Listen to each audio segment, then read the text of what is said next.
letter to Ban Ki-moon or open letter to Ban Ki-moon. In South Sudan, almost all media organizations have written an open letter to Ban Ki-moon urging that after a week of being banned from entering them, that they be allowed to access and report on the protection of civilian sites in UN House and Tomping. They say that there's no basis for keeping them out, that they're unable to report. So they've asked him directly in this open letter that I'm staring at to change the policy and allow them access. What's the overall policy of the UN, and why hasn't it been implemented, if it is what I think it is, in this case? Well, I'll check. I mean, as you know, we've had security concerns about the various sites, including Tomping, given the events of the last time. So there's been a need to make sure that the populations that we're caring for in those areas will be protected.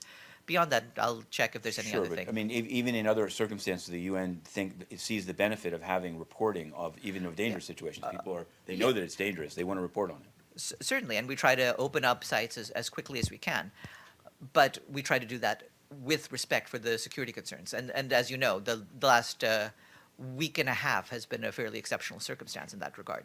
Can I ask you about Bangladesh? Sure. There's a call after that terrorist attack on the Holy Artisan Bakery. Some of the hostages, at least two by name, haven't been either released or charged, and so a number of human rights groups have said that the government should either charge them with being part of the plot or release them, rather than keep them incommunicado, and it's not even said where they are. Is the UN system aware of that, and what's their view of it? I don't believe we'd have any comment on this at this stage, because this is a matter that's being handled by the local, that is to say, the domestic legal authorities, but we hope that they will follow basic due process in terms of their follow-up activities. And has the Secretary General seen the new? I'd asked you about Mr. Duterte before, and you said he was still hadn't yet taken office. Now he's taken office in the Philippines, and he said that he's going to renounce previous commitments to the Paris Climate Accord. He said that openly, and I wanted to know: is there any response by the UN system to that?